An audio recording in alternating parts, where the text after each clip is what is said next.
नमस्कार फ्रेंड, मैं अंजना दीक्षित अपने चैनल अंजना दीक्षित की आसान रेसिपी में आपका स्वागत करती हूँ। आज मैं साबूदाना का वड़ा, साबूदाना की खिचड़ी, नारियल की चटनी, व्रत में खाया जाने वाला भोजन आपके साथ शेयर कर रही हूँ। परफेक्ट मेजरमेंट के साथ आपको बताऊंगी, जिससे साबूदाना भीगने के बाद भी गीला ना रहे और परफेक्ट वड़े बनकर तैयार हों। तो आइए शुरू करते हैं। यहाँ पर मैं बाउल से मेजरमेंट ले रही हूँ।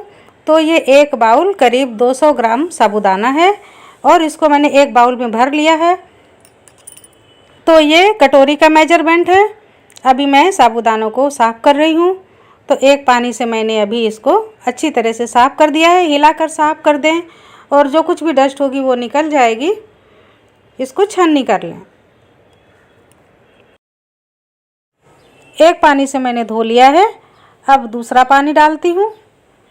तो फिर से थोड़ा सा पानी डालें और अच्छी तरह से इसको हिला हिला कर धो लें। इसमें भी कुछ गंदगी होती है, वो निकल जाएगी। तो अब हम इसका सारा पानी निकाल देते हैं। ये देखिए, हाथ लगा लीजिए या छन्नी में पलट दीजिए, किसी भी तरह से आप इसको साफ़ कर सकते हैं। तो मैंने ये पानी भी फेंक दिया है। अब मैं क्या करूँगी, जो साबूदाना है इसका सारा पानी अलग कर दूँगी। तो मैंने हाथ लगा दिया और हाथ की सहायता से, जिससे कि मुझे मेजरमेंट का सही पता चल सके। तो अब हमारे साबूदाना में कोई भी एक्स्ट्रा पानी नहीं है, सिर्फ ये धुले हुए साबूदाना है। तो फ्रेंड, अब मैं इसमें पानी डालूँगी।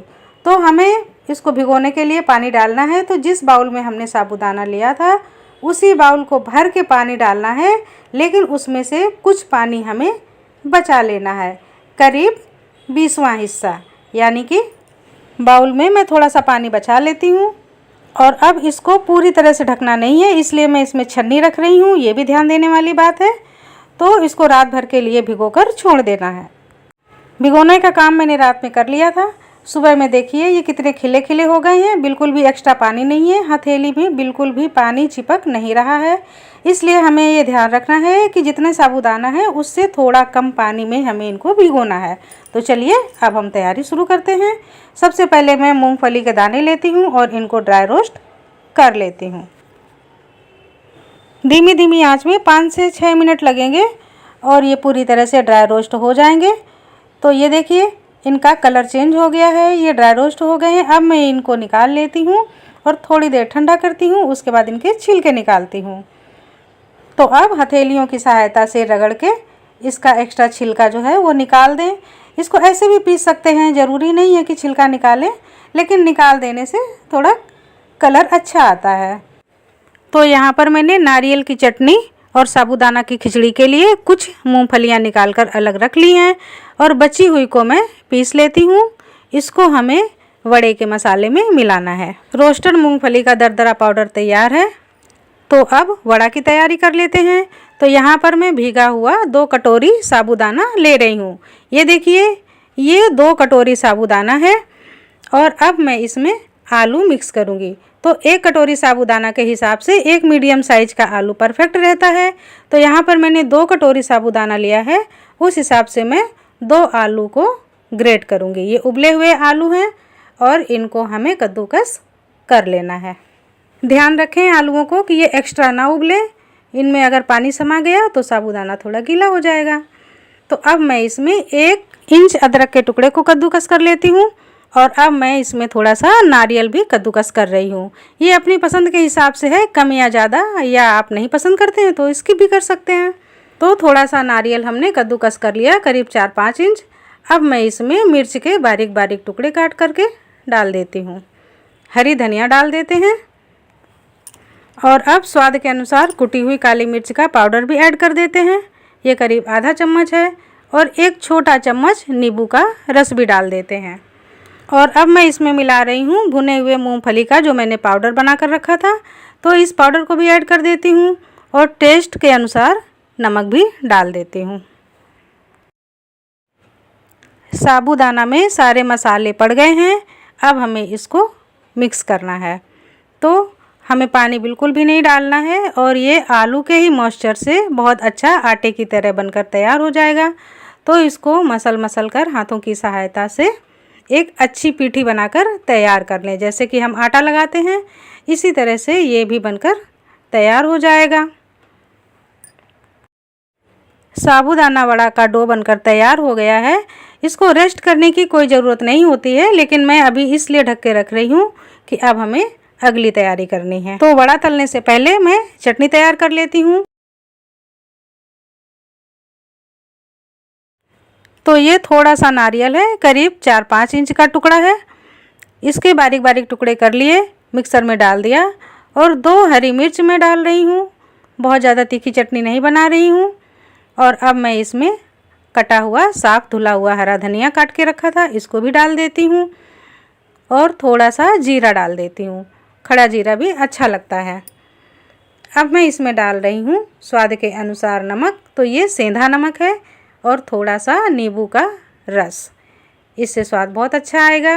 अब थोड़ा सा पानी डालती हूँ और इसको पीस लेती हूँ। जब ये थोड़ा सा पिसकर नीचे हो जाएगा तब मैं इसमें मूंगफली के दाने मिलाऊंगी। तो ये रोस्ट किए हुए मूंगफली के दाने हैं, अब इसको भी डाल देते हैं और थोड़ा सा पानी डालकर इसको पीस लेते हैं। तो ये देखिए चटनी तो हमारी बनकर तैयार हो गई है, बहुत अच्छी चटनी बनी है। तो अब आगे बढ़ते हैं और साबूदाना की खिचड़ी की तैयारी शुरू करते हैं। तो खिचड़ी बनाने के लिए हमें कोई भी मेजरमेंट की ज़रूरत नहीं होती है। तो ये जो मूंगफली के दाने हैं इनको हम दरदरा कूट लेते हैं और कूट कर इसी साबूदाना में मिक्स कर देते हैं। तो अब चलते हैं गैस की तरफ।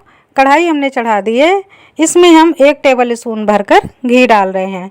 तो जो मीठा तेल खाता है वो तेल भी डाल सकता है। तो सबसे पहले हम इसी घी में थोड़े से मूंगफली के दाने भून लेते हैं। 2 मिनट में ही मूंगफली के दाने भुन जाते हैं। ये घी में फ्राई हो रहे हैं इसलिए बहुत जल्दी भुन जाएंगे। तो अब मैं इनको निकाल लेती हूँ। मूंगफली भुन गई है। अब इसी घी में मैं उबले हुए आलू को डाल देती हूँ। तो मैंने 2 उबले हुए आलूओं को बारीक काट लिया था। अब इनको इसी घी में शैलो फ्राई कर लेते हैं। आलू आप अपनी पसंद के अनुसार कम या ज़्यादा ले सकते हैं। अगर उबले आलू नहीं है तो कच्चे आलू भी इसी समय बारीक बारीक काट के तल सकते हैं। 2-3 मिनट मैंने इनको भी भून लिया है। अब इन्हें भी निकाल लेती हूँ। आलू भी भुन गए हैं और ये जो थोड़ा सा घी बचा है इसी में मैं जीरा, हरी मिर्च और कड़ी पत्ता इन तीनों को डाल देती हूँ और हल्का सा भून लेती हूँ। इसी समय घी बढ़ा भी सकते हैं, लेकिन सब कुछ ऑयली है इसलिए मैं और ज़्यादा घी नहीं डाल रही हूँ। अब इसी मसाले में मैं भीगे हुए साबूदाना मिला रही हूँ। इनको अब लगातार चलाते जाना है। आँच हमारी मीडियम है। 4-5 मिनट लगातार फ्राई कर लें। फिर आप देखेंगे कि साबूदाना के जो दाने हैं ये पारदर्शी होने लगे हैं। इनको दबाकर चेक भी कर लें। दबाने से ये बिल्कुल रबड़ की तरह अंदर को प्रेस हो रहे हैं, टूट नहीं रहे हैं, यानी कि साबूदाना पूरी तरह से कुक हो गए हैं। अब इस स्टेज पर हम फ्राई किए हुए आलू को मिक्स कर देंगे और फिर से लगातार हिलाते हुए भूनेंगे। काली मिर्च को हमने दरदरा कूट लिया है, इसको भी थोड़ा सा मिला देते हैं, मिक्स कर लेते हैं और अब स्वाद के अनुसार नमक मिला देते हैं। तो ये सेंधा नमक है। वड़ा में भी मैंने सेंधा नमक ही डाला है। व्रत के खाने में ज़्यादातर सेंधा नमक का ही उपयोग होता है। तो अब हम मिलाएंगे नींबू का रस। तो ये 1 छोटा चम्मच नींबू का रस है, इसको भी मिक्स कर लेते हैं। हमको ढकना नहीं है, खुली आंच पर ही पकाना है और हमको आंच भी मीडियम ही रखनी है। और अब मैं हरी धनिया डाल रही हूँ, इससे स्वाद दोगुना हो जाता है। इसको भी मिक्स कर लेते हैं। और अब सबसे लास्ट में मैं मूंगफली के दाने को ऐड कर रही हूँ। इनको पहले से नहीं डालना है, नहीं तो ये नरम हो जाएंगे तो खाने में उतने अच्छे नहीं लगेंगे। तो मूंगफली के दानों को भी मैंने ऐड कर दिया और अब हमारी खिचड़ी बनकर पूरी तरह से तैयार है। तो इसको सर्विंग बाउल में पलट देते हैं। ये देखिए बहुत ही अच्छी दानेदार खिचड़ी बनकर तैयार हुई है। ये दिखने में तो अच्छी है ही, टेस्ट में भी लाजवाब है। तो फ्रेंड अभी तो मैं खिचड़ी को खुला ही रख रही हूँ, जिससे कि मूंगफली के दाने नरम ना पड़े। नारियल की चटनी और खिचड़ी तो रेडी हो गए हैं। तो अब चलिए वड़ा का डो देख लेते हैं। तो वड़े बनाने के लिए मैं एक छोटी कटोरी में थोड़ा सा पानी ले रही हूँ। पानी को हथेलियों में लगाएंगे, जिससे कि साबूदाना थोड़ा स्टिकी होता है तो ये हथेलियों में ना चिपके। और इसी तरह से हम छोटे छोटे पेड़े तोड़ लेंगे। इन पेड़ों को हमको एक बॉल की तरह गोल गोल घुमाना है और प्रेस करनी है। प्रेस करना बहुत ज़रूरी है, नहीं तो वड़े तलते समय फट सकते हैं। इसलिए हमेशा ध्यान रखें, जब वड़ों को बनाएं तो ऊपर से थोड़ा सा ज़रूर दबा दें। इसी तरह से हम सारे वड़े बनाकर तैयार कर लेते हैं। दूसरी तरफ हमने गैस पर तेल भी चढ़ा दिया है और वो भी गर्म हो गया है।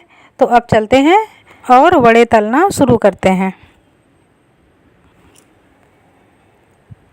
फ्लेम मीडियम टू हाई है और तेल गर्म हो गया है।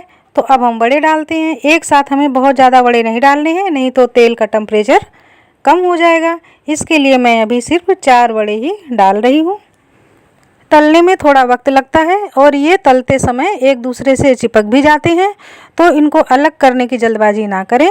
इनको ऐसे ही पलट दें और दोनों तरफ से पूरी तरह से सेंक लें। वड़े दोनों तरफ से कुक हो गए हैं और इनकी जो ऊपरी लेयर है ये क्रिस्पी भी हो गई है। तो अब मैं चिमटे की सहायता से इनको पहले तोड़ तोड़ कर अलग करती हूँ। तो इस समय हम चिमटे की सहायता से तोड़ेंगे तो ये आसानी से टूट जाएंगे। और इसी तरह से अब हमें इनको फिर से उलट पलट के पका लेना है।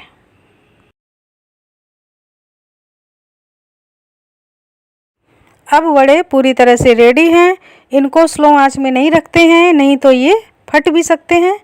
इसलिए हमेशा मीडियम टू हाई फ्लेम पर ही पकाए जाते हैं। और अब सारे वड़े बनाकर इसी तरह से तैयार कर लें। मैंने बाद में कुछ और वड़े बना लिए हैं और मैंने प्लेट भी रेडी कर ली है। तो चलिए आपको दिखाती हूँ मेरी डिश कैसी बनी है। तो ये देखिए, साबूदाना के कुरकुरे वड़े, साबूदाना की खिचड़ी और नारियल की चटनी बनकर तैयार है।